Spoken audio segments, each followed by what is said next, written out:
Good morning students. हमने animal kingdom के अंदर जो फर्स्ट फाइलम है फाइलम पोरीफेरा वो हमने कर लिया है। अब हमें करना है नेक्स्ट फाइलम सिलेंट्रेटा।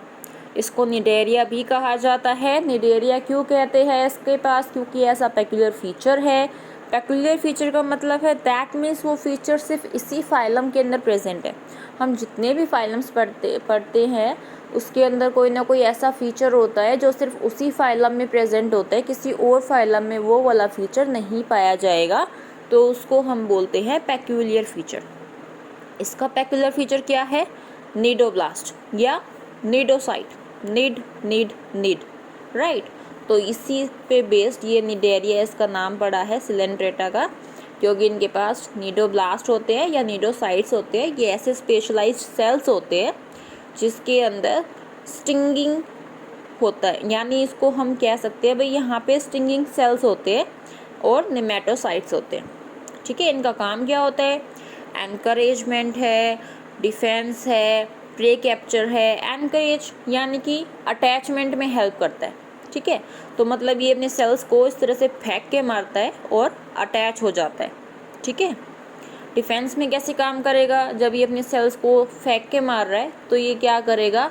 उस ऑर्गेनिज्म के अंदर अपने टॉक्सिन्स रिलीज कर देगा। ठीक है, तो एक तरह से यहाँ पे ये क्या काम कर रहा है? डिफेंस में काम कर रहा है। देन प्रे कैप्चरिंग, अगर इसको अपना खाना पकड़ना है, भोजन पकड़ना है, ठीक है, तो उसको कैप्चर करने के लिए भी क्या करता है? निडोब्लास्ट फेंक के मारता है। ठीक है, और उसको वो पकड़ लेता है। अब बात करते हैं कि ये कहाँ पाए जाते हैं, कैसे होते हैं। ये मोस्टली एक्वेटिक होते हैं, मरीन वाटर में पाए जाते हैं। सेसाइल हो सकते हैं, फ्री लिविंग हो सकते हैं। सेसाइल का मतलब है कि ये फ्रीली मूवमेंट नहीं करेंगे। फ्रीली लिविंग का तो मतलब ये है कि मतलब फ्रीली मूव कर सकते हैं। ठीक है, नेक्स्ट सिमेट्री, इनकी रेडियल सिमेट्री शो करते हैं ये। इसके बाद इनका जो लेवल ऑफ ऑर्गेनाइजेशन होता है दैट इज टिश्यू लेवल। ठीक है, ये डिप्लोब्लास्टिक ऑर्गेनिजम्स होते हैं। डिप्लोब्लास्टिक का मतलब ये होता है कि इनके पास दो जर्म लेयर्स होंगी, एक्टोडर्म एंड एंडोडर्म। ठीक है, इनके पास मीजोडर्म अगर होती तो मीजोडर्म अगर हो जाएगी तो क्या होगा? ट्रिप्लोब्लास्टिक हो जाएंगे। बट इनके पास क्या होता है? अनडिफ्रेंशिएटेड लेयर होती है सेल्स की, जिसको हम कहते हैं मिजोग्लिया। इसको हम क्या कहते हैं? मिजोग्लिया। ठीक है, ये जो मिजोग्लिया है ये क्या है? Undifferentiated layer of cells. ठीक है, अगर जब तक इसके पास अगर मिजोडर्म नहीं है तो उसके अंदर क्या प्रेजेंट होगा? मिजोग्लिया। और मिजोग्लिया क्या है? Undifferentiated layer of cells. तो ये मोस्ट इंपॉर्टेंट पॉइंट है, इसको याद रखना है आपको। अगर डिप्लोब्लास्टिक है तो वहाँ क्या होगा? एक्टोडर्म एंड एंडोडर्म के बीच में मिजोग्लिया। ठीक है, इसके बाद इसमें डाइजेशन दोनों तरह का होता है, दोनों टाइप का डाइजेशन है। दैट मीन्स इंट्रा सेलुलर भी है, एक्स्ट्रा सेलुलर भी है। That means within the cell भी होगा, सेल के बाहर भी होगा। ठीक है, तो यहाँ पे गैस्ट्रोवेस्कुलर कैविटी होती है। गैस्ट्रोवेस्कुलर कैविटी का मतलब है कि यहाँ पे सिर्फ एक ही ओपनिंग प्रेजेंट होती है विच इज़ माउथ, यानी यहाँ पे इनकम्प्लीट एलिमेंट्री कैनाल है या इनकम्प्लीट डाइजेस्टिव सिस्टम है। ठीक है, एक ही सिंगल ओपनिंग दोनों का काम परफॉर्म करती है। क्योंकि हमने अभी तक क्या देखा है कि मतलब जैसे पोरीफेरा में हमने बात की थी तो वहाँ पे ओस्ट्रिया एंड ओस्कुलम दो ओपनिंग्स थी, राइट, अलग अलग फंक्शन परफॉर्म करने के लिए। एक माउथ की तरह काम करता है और दूसरा एक्सक्रीशन के लिए काम करता है। बट यहाँ पे एक सिंगल ओपनिंग है विच इज़ माउथ, और वो दोनों काम परफॉर्म करेगी। ठीक है, तो यहाँ पे हम कह सकते हैं कि इनकम्प्लीट डाइजेस्टिव सिस्टम है इधर। ठीक है, और ये जो माउथ होता है ये प्रेजेंट होता है हाइपोस्टोम पे। हाइपोस्टोम का मतलब होता है मोस्ट एक्सपोज्ड पार्ट। जैसे हमारा जो चेहरा है, ठीक है, ये हाइपोस्ट्रोम हम बोल सकते हैं। तो वो उसका जो चेहरे पे जो हाइपोस्ट्रोम है वो हम कह सकते हैं भाई नोज़ पे है, या हम कह सकते हैं जो हमारा मोस्ट एक्सपोज पार्ट है वो हमारा चेहरा ही होता है। ठीक है, तो मतलब हाइपोस्ट्रोम के ऊपर ये माउथ प्रेजेंट होगा अपना।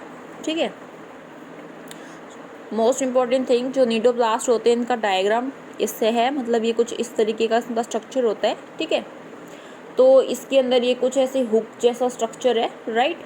और ये जब भी इसको एनकरेजमेंट करना है, डिफेंस करना है, प्रे को कैप्चर करना है, तो ये इस चीज़ को ये निकाल के बाहर फेंकता है, ठीक है, और अटैच हो जाता है या डिफेंस करता है या अपने प्रे को कैप्चर करता है। इसके बाद इससे रिलेटेड, इस फाइलम से रिलेटेड एक मोस्ट इम्पॉर्टेंट थिंग है कोरल, ठीक है।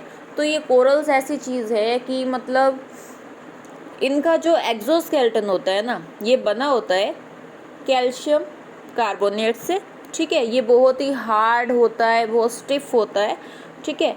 तो ये जो कोरल्स होंगे ये क्या करते हैं, ये एक आइलैंड की फॉर्म में आ जाते हैं। कैसे? ये फैलते बहुत ज़्यादा है, ठीक है, क्योंकि ये बहुत ज़्यादा स्टिफ है। तो ये इनका जो फैलाव है वो कुछ किलोमीटर तक हो सकता है। तो ये मुझ कुछ आइलैंड जैसा लिखता है, ठीक है ना, इस कोरल। तो इनका जो ये जो हार्ड स्केलेटन है कैल्शियम कार्बोनेट, इसकी वजह से ये ऐसा होता है। और ये बना कौन रहा है? ये सिलेंट्रेटा में हमें देखने को मिलता है, ठीक है। इन कोरल्स के बारे में आपको और भी काफ़ी कुछ सर्च करना चाहिए, ये काफ़ी इंटरेस्टिंग रहेगा आप लोगों के लिए। चलिए अब नेक्स्ट पॉइंट देखते हैं। ये जो सिलेंट्रेटा है ना, ये हमें दो फॉर्म्स में देखने को मिलता है। एक तो है ये, दूसरा है ये जो है इसको हम बोलते हैं मेडुसा। इसको हम क्या बोलते हैं? मेडुसा। और इसको हम क्या कहते हैं? पोलिप, ठीक है। तो ये हमें दो फॉर्म्स देखने को मिल रही है यहाँ पे, मेडुसा एंड पोलिप। ये दो फॉर्म्स में पाए जाते हैं, ठीक है। तो कुछ तो इसके अंदर ऐसे होते हैं जो सिर्फ मेडुसा की फॉर्म में ही पाए जाते हैं, कुछ ऐसे होते हैं जो सिर्फ पोलिप की फॉर्म में ही पाए जाते हैं, और कुछ में हमें कुछ एक्सेप्शनल केसेस में ऐसा भी देखने को मिलता है कि ये दोनों ही फॉर्म्स आपस में इंटरचेंज हो जाती हैं, इंटर कन्वर्टिबल, ठीक है। मेडुसा कन्वर्ट होके आ जाएगा पोलिप में, पोलिप कन्वर्ट होके आ जाएगा मेडुसा में। तो ऐसा कुछ ही फॉर्म्स में देखने को मिलता है, ठीक है। ये जो मेडुसा होते हैं बच्चों, ये अम्ब्रेला शेप होते हैं और ये फ्रीली मूवमेंट कर सकते हैं, ठीक है। जो पोलिप्स होते हैं ये सेसाइल होते हैं, ठीक है, फ्री मूवमेंट नहीं करेंगे और सिलेंड्रिकल शेप होते हैं, ठीक है। इनके कुछ एग्जाम्पल्स हम देखते हैं। ओरिलिया, जेलीफिश, ये प्योरली कैसे होते हैं? मेडुसा फॉर्म के होते हैं। हाइड्रा है, एडम्सिया है, ये प्योरली कैसे होते हैं? पोलिप्स फॉर्म में होते हैं। इसमें से मोस्ट इम्पोर्टेंट एग्जाम्पल जो है अपने पास वो है ओबिलिया। जो ओबिलिया है बच्चों, ये मेडुसा से पोलिप में आ सकता है, पोलिप से मेडुसा में जा सकता है। और ये जो इंटर कन्वर्जन होता है इनका, इन फॉर्म्स का, इसको हम कहते हैं मेटाजेनेसिस, ठीक है। इसको हम क्या बोलते हैं? मेटाजेनेसिस बोलते हैं, ऑलराइट। तो ये जो मेडुसा जब कन्वर्ट होता है पोलिप के अंदर, ये कन्वर्ट होता है sexually.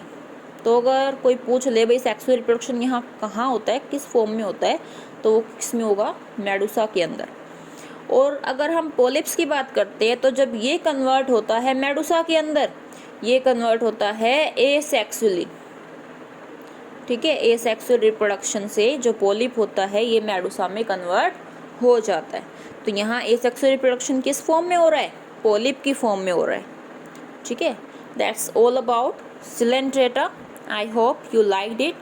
Please like and subscribe to my channel. Thank you.